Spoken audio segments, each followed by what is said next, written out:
Solar প্যানেলের ampere কি আসলেই বাড়ানো যায় নাকি যায় না?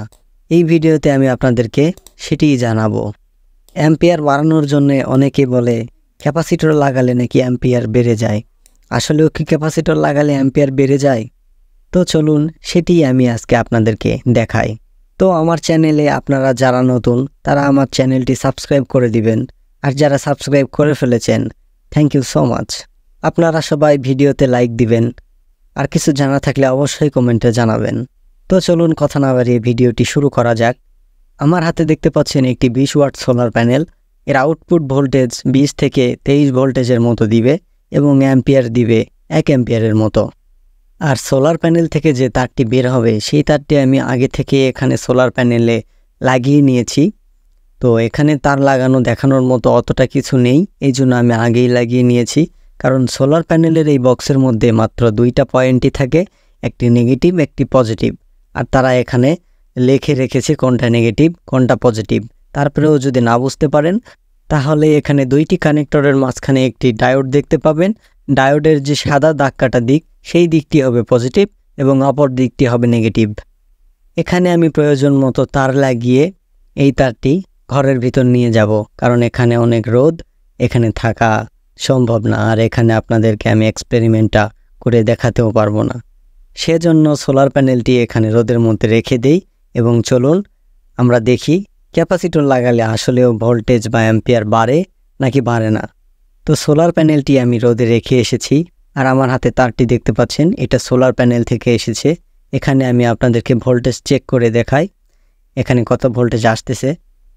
এখানে দেখতে পাচ্ছেন 21 ভোল্টেজের মতো আসতেছে, 20 থেকে 21 ভোল্টেজের মতো এখন আসতেছে।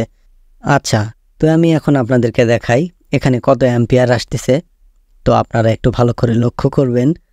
এখানে দেখতে পাচ্ছেন 0.42 অ্যাম্পিয়ারের মতো আসতেছে, যদিও এখানে অ্যাম্পিয়ার অনেক কম আসতেছে, কারণ রোদ এখন একটু কম আছে সেজন্য অ্যাম্পিয়ারটি একটু কম দেখাচ্ছে এখানে। আচ্ছা, যাই হোক, তো এখানে দেখতে পাচ্ছেন 0.40 থেকে 0.45 পর্যন্ত এখানে অ্যাম্পিয়ার ওঠানামা করতেছে রোদের কারণে। তো আসুন এখানে ক্যাপাসিটর ব্যবহার করে দেখি আসলে ভোল্টেজ কীরকম থাকে এবং অ্যাম্পিয়ার কীরকম থাকে। সঠিক তথ্য জানতে সম্পূর্ণ ভিডিওটিই দেখবেন, এতে করে আপনাদেরকে আর কেউ ভুল ধারণা দিতে পারবে না। আচ্ছা, তো এখানে দেখুন এখানে আমি 2টি তার একত্র করতেছি বারবার, এখানে কোনো শব্দ করতেছে না বা স্পার্ক করতেছে না, কারণ এখানে যে পরিমাণে অ্যাম্পিয়ার আসতেছে তার শক্তি অনেক কম। তো এখন এখানে ক্যাপাসিটর ব্যবহার করব আর দেখব এখানে কতটা পরিমাণে স্পার্ক করে এবং শব্দ করে। এখানে আমি 2টি ক্যাপাসিটর মিলিয়ে একটি ক্যাপাসিটর তৈরি করেছি। আর এভাবে ক্যাপাসিটর কিভাবে আপনারা সংযোগ করবেন সেটি আমার চ্যানেলে দেওয়া আছে, আপনারা দেখে আসবেন। কোনো কাজের ক্ষেত্রে যদি নির্দিষ্ট মানের ক্যাপাসিটর না থাকে আপনারা এভাবে তৈরি করে নিয়ে ক্যাপাসিটর ব্যবহার করতে পারবেন।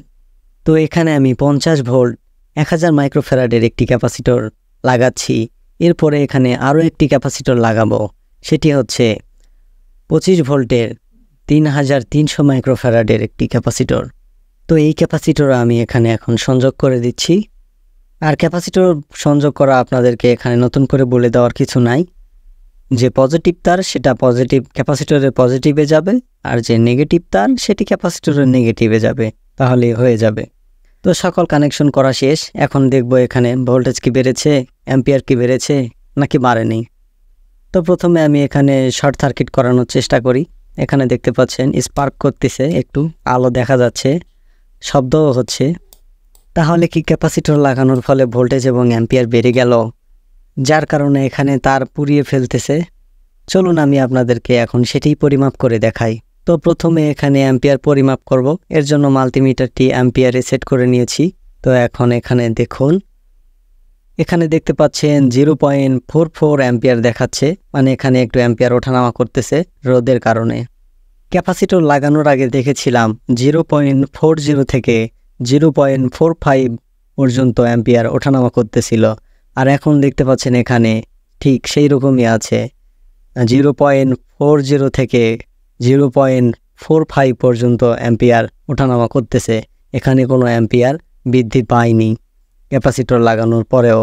তাহলে কি ভোল্টেজ বৃদ্ধি পেয়েছে? চলুন ভোল্টেজ পরিমাপ করে দেখি।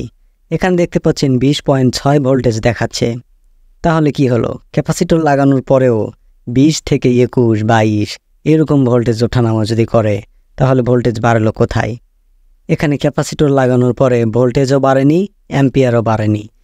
আপনারা যে শর্ট সার্কিট দেখতে পাচ্ছেন, যে স্পার্ক করা দেখতে পাচ্ছেন, শব্দ শুনতে পাচ্ছেন, এটি মূলত ক্যাপাসিটরের যে চার্জ ধারণ ক্ষমতা এখান থেকে আসতেছে। ক্যাপাসিটর এখানে সোলার প্যানেল থেকে কিছুটা চার্জ ধরে রাখতেছে তার নিজের মধ্যে, আর যখন শর্ট সার্কিট করাচ্ছি তখন এর মধ্যে থাকা চার্জ ডিসচার্জ হয়ে যাচ্ছে।